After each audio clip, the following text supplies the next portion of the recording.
அரசியலை விட்டுட்டு சினிமாவுக்கு வராருன்னா அதுக்கு வாய்ப்பு கிடையாது. ஒரு விஷயத்தில் இறங்கினோம்னா முழு மூச்சா அதில் இருக்கணுங்கிறதுக்காக தான் சினிமாவை வேண்டாங்கிற முடிவு எடுக்கிறாரு.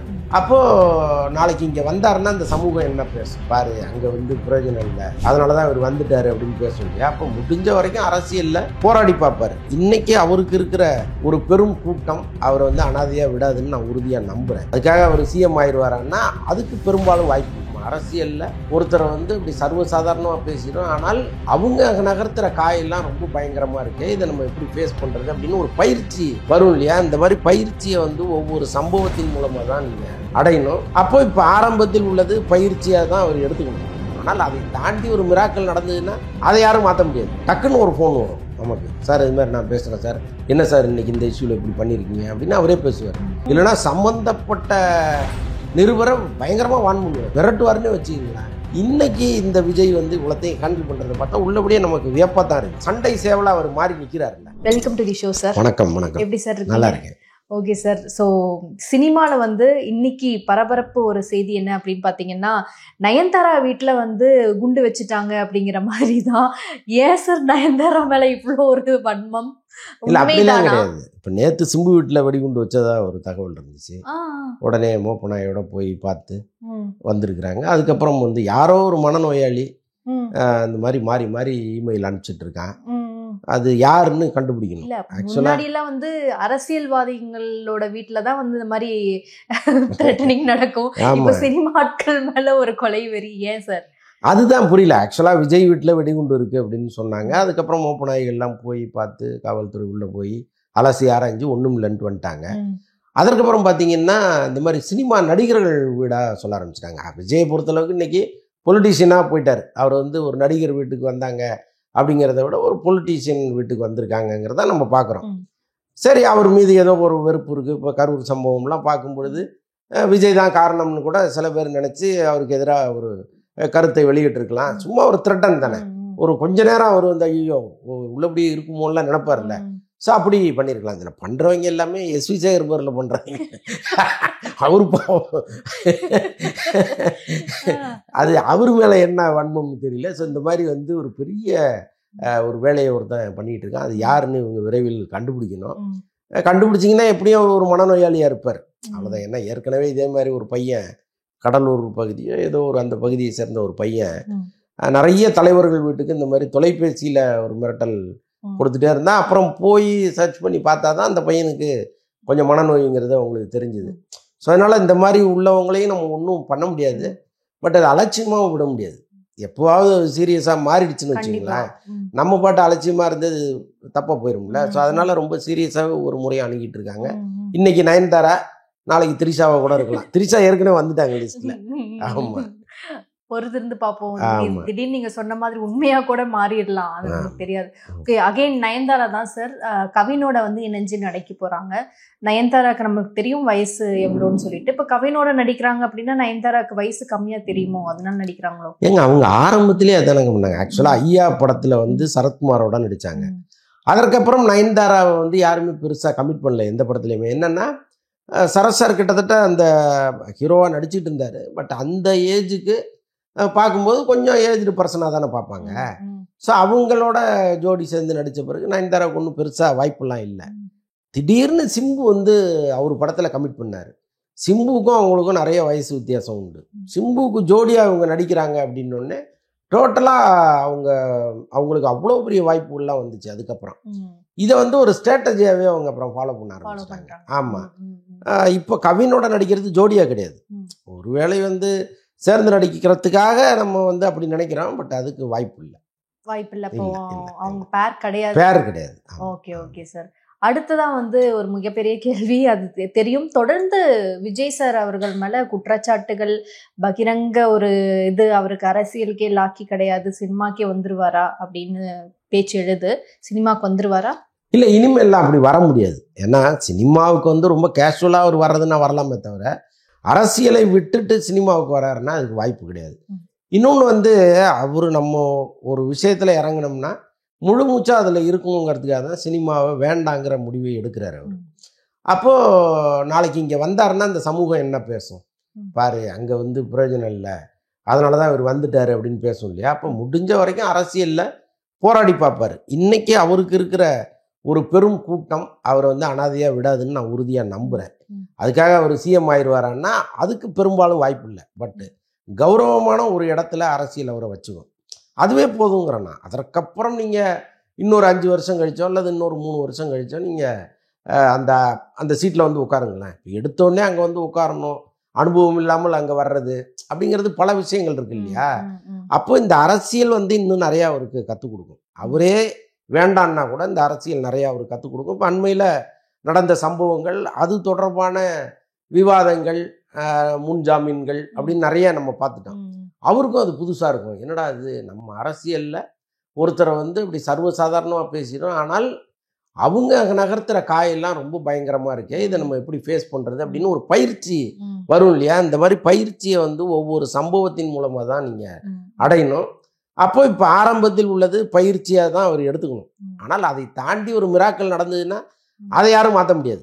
இப்போ மக்கள் மனசில் என்ன இருக்குங்கிறது நமக்கு தெரியாது. பொதுமக்கள் அமைதியாக இருப்பாங்க, ரசிகர்கள் குதிப்பாங்க, கொண்டாடுவாங்க. விஜய் தான் வந்து இந்தியாவின் பிரதமர்னு கூட அவன் சொல்லுவான். அதை வந்து நம்ம வந்து பெருசாக எடுத்துக்க முடியாது. ஆனால் ரசிகர்களோடு சேர்ந்து இந்த நடுநிலையாக இருக்கிற பொதுமக்கள் ஒரு முடிவு எடுத்தாங்கன்னு வச்சுங்களேன், டோட்டலாக எல்லாமே மாறும். அப்போ வந்து ஒருவேளை விஜய் நினைத்த இடத்தை அவர் அடைஞ்சிட்டாருன்னா இந்த தேர்தல்லையே, அப்புறம் எதுக்கு அவர் சினிமாவுக்கு வரணும். ஆனால் என்னை பொறுத்தளவுக்கு என்ன அப்படின்னா, எம்ஜிஆரே வந்து சிஎம் ஆன பிறகு நடிச்சிருக்காரு இல்லையா. அப்போ நீங்கள் வந்து சினிமாவை விட்டு வரணும். இந்த சினிமா தானே உங்களை அவ்வளோ பெரிய இடத்துல கொண்டு போய் வைக்கிது. இந்த மக்கள் தானே உங்களை வந்து அந்த சினிமா பிம்பத்தை பார்த்துட்டு நீங்கள் ரொம்ப நல்லவர்னு நம்பி அரசியலுக்கு கூப்பிடுது. அப்போ ஏன் நீங்கள் அந்த இடத்த வேண்டான்னு முடிவு எடுக்கிறீங்க? கட்டாயமாக வரலாம், அதில் ஒன்றும் தப்பு இல்லை. நாளைக்கு வந்து அவர் சிஎம்ஏ ஆயிட்டா கூட ஓகே, அப்போ நீங்கள் முடிவெடுங்க. அது வரைக்கும் ஒரு எதிர்கட்சி தலைவர் ஆகுறாரு, பரவாயில்ல, நடிக்கலாமே, என்ன தப்பு. ஸோ அந்த முடிவை அவர் எடுக்கணும். ஓகே சார், இப்போ சொல்லுங்க, நம்ம விஜய் சார் எப்படி, ஏன்னா ஒரு சீனியர் ஜேர்னலிஸ்ட் உங்களுக்கு தெரியும், அப்போ விண்டேஜ் விஜய் எப்படி இருந்தாரு, அவரோட முடிவுகள்லாம் எப்படி இருந்திருக்கு, இதுக்கு முன்னாடி ஏதாவது ஒரு எக்ஸாம்பிள் இருக்கா? இப்போ வந்து இவர் இவ்வளோ சாடல், இவ்வளோ கொந்தளிப்பு, இவர் மேலே இவ்வளோ புகார்கள், இதெல்லாம் வந்து இவர் எப்படி ஹேண்டில் பண்ணுவார்? எனக்கு தெரிஞ்ச விஜய் இவர் இப்போ இந்த ஸ்டேஜில் இப்படி ஹேண்டில் பண்ணுவார்னா என்ன சார்? உள்ள முடியாது, ஆச்சரியம்தான். ஏன்னா இதற்கு முன்னால் வந்து அவங்க அப்பாவின் நிழல்லே இருந்தார். அவர் எவ்வளவு பிரச்சனைகளாக இருந்தாலும் அவங்க அப்பா தான் ஃபேஸ் பண்ணுவார். இப்போ விஜய் பற்றி ஒரு கான்ட்ரவர்சி வருது அப்படின்னா அவங்க அப்பா தான் அதை ஹேண்டில் பண்ணுவார். டக்குன்னு ஒரு ஃபோன் வரும் நமக்கு, சார் இது மாதிரி நான் பேசுகிறேன் சார், என்ன சார் இன்னைக்கு இந்த இஷ்யூவில் இப்படி பண்ணியிருக்கீங்க அப்படின்னு அவரே பேசுவார். பேசிட்டு அதற்கு என்ன ரெக்டிஃபை பண்ணுமோ அதை அவர் பண்ணிவிடுவார். இம்மிடியேட்டாக எனக்கு வந்து அதுக்கு நீங்கள் மறுப்பு போடுங்க, இல்லைனா நான் கோர்ட்டுக்கு போவேன் பாரு, இல்லைனா சம்மந்தப்பட்ட நிருபரை பயங்கரமாக வான் பண்ணுவார், மிரட்டுவார்னே வச்சுக்கிங்களேன். ஸோ அப்படிலாம் நடந்திருக்கு. ஒரு முறை தினமலர் நிருபர் வந்து ரொம்ப கடுமையான ஒரு கேள்வி ஒன்று கேட்டார். ஆக்சுவலாக சினிமா நிருபர்கள் நாங்கள் வந்து ரொம்ப காயப்படுத்துகிற மாதிரி கேட்க மாட்டோம், ஏன்னா தொடர்ந்து வந்து நாம் பழகிட்டே இருப்போம் இல்லையா. ஸோ அதனால் வந்து ஒரு கடுமையான கேள்வியாக இருந்தால் கூட அந்த கேள்வியில் அந்த கடுமை இல்லாமல் ரொம்ப சகஜமாக அதை பேசி அவர்கிட்டேருந்து பதில் வாங்குவோம். ஆனால் புதுசாக ஒரு அரசியல் நிருபர் வந்து தூக்கி சினிமா பீட்டில் போட்டுருவாங்க. அப்போ அவர் வர்றவர் என்ன பண்ணுவார், இந்த அரசியல் ப்ரெஸ் மீட் மாதிரியே அதை ஹேண்டில் பண்ணுவார். அந்த மாதிரி ஒரு முறை ஒரு சம்பவம் நடந்துச்சு. அப்போ வந்து ரொம்ப கோவப்பட்டார் எஸ்எஸ்சி. விஜய் வந்து ரொம்ப அமைதியாக உட்காந்துட்டாரு, இவர் தான் பயங்கரமாக தாம்தும்னு குதிக்க ஆரம்பிச்சிட்டாரு. எப்படி நீ வந்து இப்படி கேட்ப எங்களை பார்த்து அப்படின்னு பயங்கரமாக கேள்வி கேட்டு உடனடியாக அந்த நிருபர் அங்கே ஆஃபீஸுக்கு போகிறதுக்குள்ளே அவர் ஆஃபீஸுக்கு ஃபோன் பண்ணிட்டார், நிர்வாகத்துக்கு ஃபோன் பண்ணி, இந்த மாதிரி நீங்கள் அனுப்பின ஒருத்தர் வந்து ரொம்ப தரக்குறைவாக நீங்கள் கேள்வி கேட்டார், எப்படி நீங்கள் அவரை அனுப்பலாம், இனிமேல் அவரை வந்து எங்கள் வீட்டுக்கு அனுப்பாதீங்கிற அளவுக்கு சொல்லி அவரை தூக்கி மறுபடி வேற வீட்டில் போட்டாங்க. எதுக்கு சொல்ல வர்றேன்னா, எல்லாத்தையுமே அவர் தான் ஹேண்டில் பண்ணிட்டு இருந்தார். விஜய் வந்து அவருடைய நிழலில் அழகாக வளர்ந்தார். இன்னைக்கு இந்த விஜய் வந்து இவ்வளோத்தையும் ஹேண்டில் பண்ணுறதை பார்த்தா உள்ளபடியே நமக்கு வியப்பாக தான் இருக்குது. ஏன்னா அவர் எழுதி வச்சுட்டு படிக்கிறாருங்கிறாங்க, அது எல்லாமே கூட இருக்கட்டும், ஆனாலும் அந்த தைரியம் ஒன்று இப்போ புதுசாக வந்துருச்சு இல்லை. அதை எடுத்து அவ்வளோ பெரிய கூட்டத்துக்கு நடுவில் பேசி சவால் விட்டு அதை சமாளித்து இன்னைக்கு இவ்வளோ பெரிய நெருக்கடி வந்த பிறகும் பயந்துட்டு அப்படியே பயந்து வந்துட்டார் சென்னைக்குங்கிறாங்க. நாங்கள் வரல, காவல்துறை சொல்லி தான் வந்தோம்னு இன்னைக்கு இவங்க தரப்பில் சொல்கிறாங்க, அதெல்லாம் வேற. ஆனால் ஏதோ ஒரு வகையில் உச்ச நீதிமன்றத்தின் கதவை தட்டுறாங்க, அங்கே ஒரு சட்ட போராட்டம் நடத்துகிறாங்க, அவங்க நினைச்சதை அடையிறாங்க இல்லையா. அப்போ ஒரு சண்டை சேவலாக அவர் மாறி நிற்கிறாருல்ல. ஸோ இந்த வளர்ச்சியை நான் ரொம்ப பிரமாதமாக தான் பார்க்குறேன், பிரம்மாண்டமாகவும் பார்க்குறேன். ஸோ ஸ்டார்டிங்லேருந்தே வந்து அரசியலுக்கான விதையை விதைச்சது வந்து எஸ்ஏசி அவர்கள் தானே? ஆமாம், கட்டாயமா. நாளைய தீர்ப்பு படத்தில் அவர் அறிமுகப்படுத்த நாள்லேருந்து அவர் மெல்ல மெல்ல அவர் மனதில் வந்து ஒரு அரசியல் ஆசையை உருவாக்கிட்டே இருந்தார். அவரே வந்து ஒரு கட்டத்தில் இளைய தளபதினு ஒரு பட்டத்தை கொடுத்து ரசிகர்கள் கொடுத்ததா சொல்லி அப்படியே மெல்ல மெல்ல அவர் மனதில் வந்து நம்ம பெரிய ஆள், நம்ம பெரிய ஹீரோ அப்படிங்கிற எண்ணத்தை உருவாக்கி அதுக்கேற்ற மாதிரி அவரை கொண்டு வந்து ஒரு இடத்துல நிறுத்தினார். அதுக்கப்புறம் தான் இவர் இன்னொரு விஸ்வரூபம் எடுத்தார். ஆனால் எல்லாத்துக்கும் வந்து அவர் ஒரு பெரிய காரணமாக. ஸோ அப்படி ஒரு அரசியல் எண்ணங்களை விதைச்ச எஸ்ஏசி அவர்கள் வந்து இன்னைக்கு வந்து மௌனமாக இருக்கிறாரு, கையை கட்டி போட்டு ஒரு தருணம்னு வந்து சொல்லலாம். ஏன்னா தான் மகன் வந்து இன்னைக்கு எல்லாத்தாலையும் வஞ்சிக்கப்பட்டு ஒரு மாதிரியான ஒரு இடத்துல வந்து நிற்கும் போது இது அவருக்கு எப்படியாக இருக்கும்? இல்லை, அவர் ரொம்ப அதிர்ச்சி தான். ஆக்சுவலாக அந்த கரூர் சம்பவம் நடந்த பிறகு அதுக்கு முன்னாடி வரைக்கும் அவருக்கு ஒரு பெருமிதம் இருந்துச்சு. நம்ம பையனுக்காக இவ்வளோ பெரிய கூட்டம் வருது, நீங்கள் அதை பார்த்துருப்பீங்க. அந்த மேடையில் வந்து அப்பா அம்மா 2 பேரையும் அவர் உட்கார வச்சிருப்பாரு. இவர் ஏதோ சொல்ல முயற்சி பண்ணும்போது விஜய் வந்து ஒரு தோலை அழுத்தி உட்கார வைப்பார். அப்போ என்ன சொல்லியிருப்பாருன்னு நினைக்கிறீங்க? தம்பி, நான் உன்னை என்னமோ நினச்சேன், இவ்வளோ பெரிய ஆளாயிட்டே நீ அப்படின்னு தானே சொல்லியிருப்பாரு. ஏன்னா அவர் வந்து விஜயை கொஞ்சம் அண்டர் எஸ்டிமேட் பண்ணார். நான் இல்லாமல் உன்னால் இவ்வளோ பெரிய இடத்துக்கு வர முடியாதுன்னு அவர் நினைச்சார். அதனால தான் அவர் என்ன பண்ணார், ஆரம்பத்துலேருந்து புஷி ஆனந்தெல்லாம் வந்து சேரும்பொழுது அவங்களாம் தப்பான நபர்கள், அவங்களோட நீ சேர்ற, உன்னால் வந்து பெரிய இடத்துக்கு வர முடியாது, நான் உன்னை வந்து கொண்டு போகிறேன், கரெக்டாக நான் கொண்டு போவேன்னு சொல்லி இவரே வந்து விஜய்க்காக ஒரு கட்சி ஆரம்பித்தார். அப்போ தான் வந்து விஜய் என்ன பண்ணார், அப்பா மேலே கேஸ் போட்டார். நீங்கள் வந்து அந்த இதை கலைக்கணும், என் பேரை அதில் பயன்படுத்தக்கூடாது அப்படின்னு அவங்க அம்மாவுக்கே நோட்டீஸ் அனுப்பினார். அதுக்கப்புறம் எஸ்ஏசி அமைதியாயிட்டார். ஆனால் அவருக்கு என்னன்னா, தம்பி வந்து வேற ஏதோ திசை மாதிரி போகிறாரு, இவர் தேர மாட்டார், எப்படி இருந்தாலும் நம்மகிட்ட தானே அவர் வந்தாகணும்னு விட்டார். கடைசியில் பார்த்தீங்கன்னா அவர் நினச்சி பார்க்க முடியாத அளவுக்கு அவர் ஒரு வியூகம் வகுத்து கரெக்டாக வந்து நின்றுட்டார்.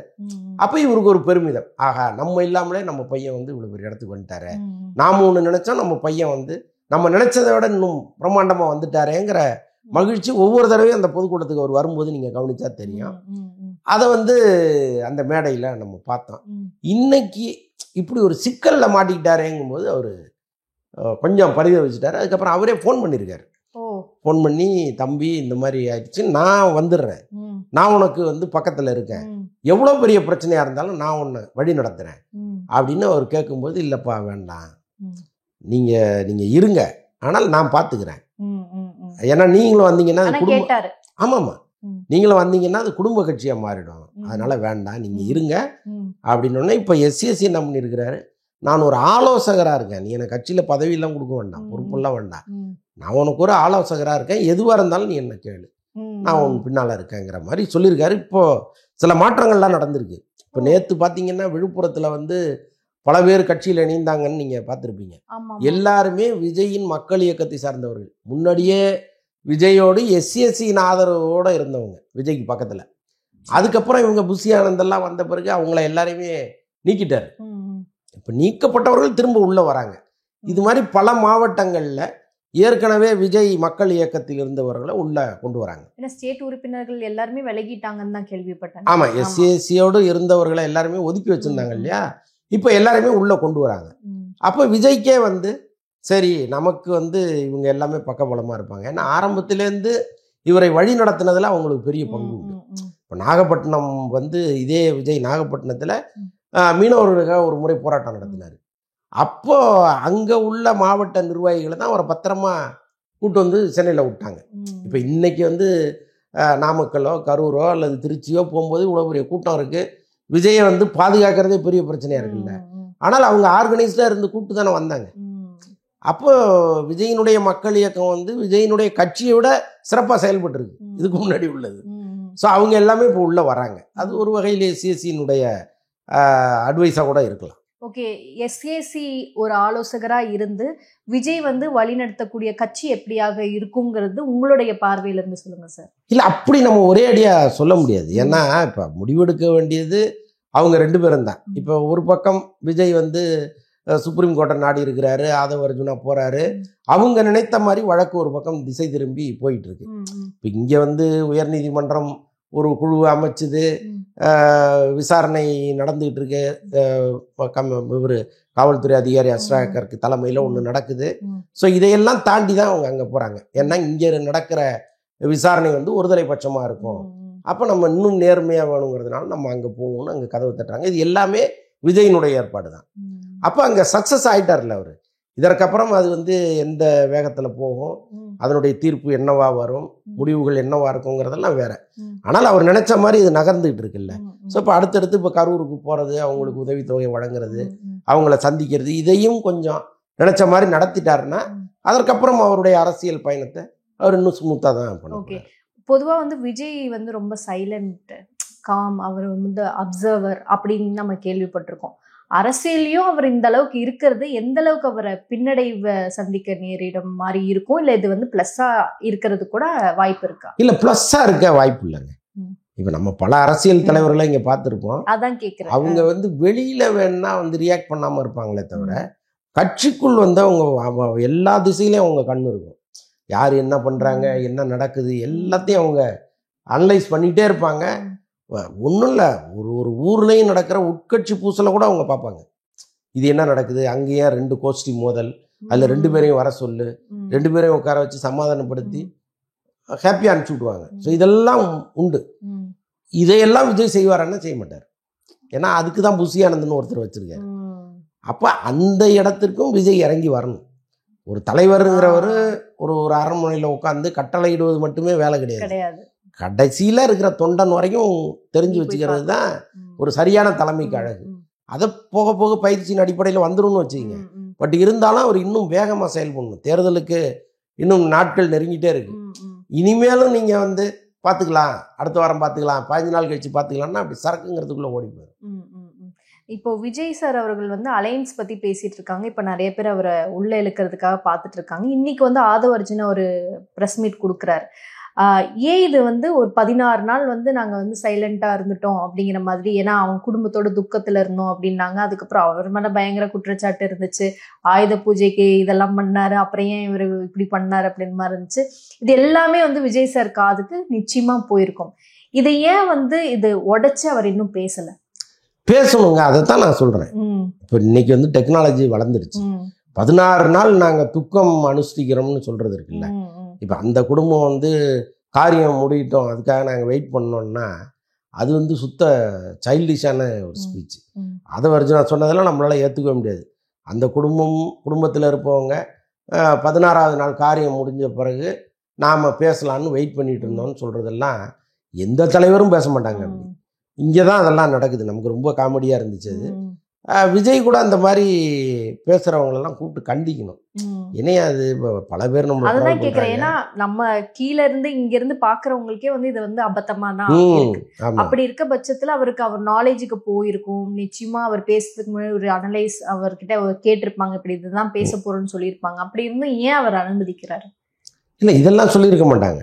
இப்போ ஏன் இவ்வளோ நாள் மௌனம் அப்படின்னு எந்த நிருபரும் கேட்கல. அவராக தான் ஆரம்பிக்கிறார். ஏன் இவ்வளோ நாள் நாங்கள் பேசலை அப்படிங்கிறதுக்கு ஆரம்பிக்கிறார். அதை வந்து விஜய்கிட்ட நான் இப்படி சொல்ல போகிறேன்லாம் அவர் சொல்லியிருக்கிறதுக்கு வாய்ப்பு இல்லை. திடீர்னு அவர் ஸ்பான்டனியஸாக இப்படி ஒன்று சொல்லி வச்சா நல்லா இருக்குமேன்னு கூட சொல்லியிருக்கலாம். பட் அது எவ்வளோ அபத்தமானதுங்கிறது மக்கள் மத்தியில். ஏன் இந்த கேள்வியை கேட்டேன்னா, கண்டிப்பாக இன்னும் என்ன ஸ்டெப் எடுத்து வச்சாலும் அது விஜயோட பார்வைக்கு தெரிஞ்சுதானே சார் போகும். ஏன்னா இவ்வளோ பெரிய ஒரு இஷ்யூ ஆயிருக்கு, இதுக்கப்புறம் நம்ம அமைதியாக இருந்திருக்கோம், இன்னும் பேச போகிறது கண்டிப்பாக எல்லாரும் பார்ப்பாங்க, மக்கள் பார்ப்பாங்க, எல்லா மிகப்பெரிய தலைவர்கள் பார்த்துக்கிட்டு இருக்காங்க, இப்படி ஒரு துயர சம்பவம் நடந்திருக்கு அப்படிங்கும்போது என்ன பேசினாலுமே அது ரெக்கார்டு தான். ஆமாம். ஸோ அவரோட பார்வைக்கு நிச்சயமாக போயிட்டு தானே சார் வந்திருக்கோம். அதுதாங்க, பேசின பிறகு வேணா கூப்பிட்டு கண்டிச்சிருக்கலாமே தவிர பேசுறதுக்கு முன்னாடி அவர் இதுதான் பேச போறாருங்கிறது கூட அவருக்கு தெரிஞ்சிருக்காது. ஆமா, அதைத்தான் நான் சொல்றேன். அரசியல்ல இன்னும் அவங்களுக்கு முதிர்ச்சி வேணும். அவங்க அடுத்த கட்ட தளபதிகளுக்கும் கிடையாது, விஜய்க்கும் இல்லை. விஜய்க்கு இருந்திருந்தா இது அன்னைக்கே சால்வ் பண்ணிருப்பாரு. ஏர்போர்ட் உள்ள வந்தார் பாத்தீங்களா, அன்னைக்கே 2 வாரத்தை நின்று பேசிட்டு வந்திருந்தாருன்னா இவ்வளவு பெரிய பிரச்சனையே கிடையாது. மக்கள் வந்து அவர் மேல என்னையா தப்பு அப்படின்னு இருப்பாங்க. இன்னைக்கே விஜய் பக்கத்தில் அவங்க எல்லாருமே ஆதரவு அளிக்கிறாங்க. யாருமே இவ்வளோ பெரிய சம்பவத்துக்கு பிறகு விஜய் தான் காரணம்னு அவர் பக்கம் கை நீட்டல. ஏதோ நடந்து போச்சு, அதுக்கு என்னங்க விஜய் பண்ணுவார் அப்படின்னு கேட்குற அளவுக்கு இருக்காங்க. அப்படின்னா நீங்கள் அங்கே நின்று 2 வாரத்தை பேசியிருந்தாருன்னா எந்த கேள்வியுமே இல்லையே, யாருமே கேள்வி எழுப்ப முடிஞ்சிருக்காது. ஐயோ பாவம் ஏதோ நடந்து போச்சுங்கிற மாதிரி தான் எடுத்திருப்பாங்க அதை. பட் அதெல்லாம் அவரே தவற விடும் பொழுது அவருக்கு அடுத்த கட்டத்தில் இருக்கிற தளபதிகளுக்கு என்ன பெருசாக தெரிஞ்சிட போகுது. ஓகே சார், நான் நிறைய பேசணும். விஜய் சாரோட அடுத்த நகர்வுகள் என்ன இருக்கும் அண்ட் வந்து ஏன் இப்படி பண்ணாரு அப்படின்னு ரொம்ப டெப்தா ஒரு சீனியர் ஜேர்னலிஸ்டா அவர் நீங்க பார்த்திருப்பீங்க, அவரோட உரையாடி இருப்பீங்க, அதை வச்சு நீங்க சொன்னீங்க சார். இன்னைக்கு நிகழ்ச்சியில கலந்துக்கிட்டதுக்கு நன்றி சார். நன்றி.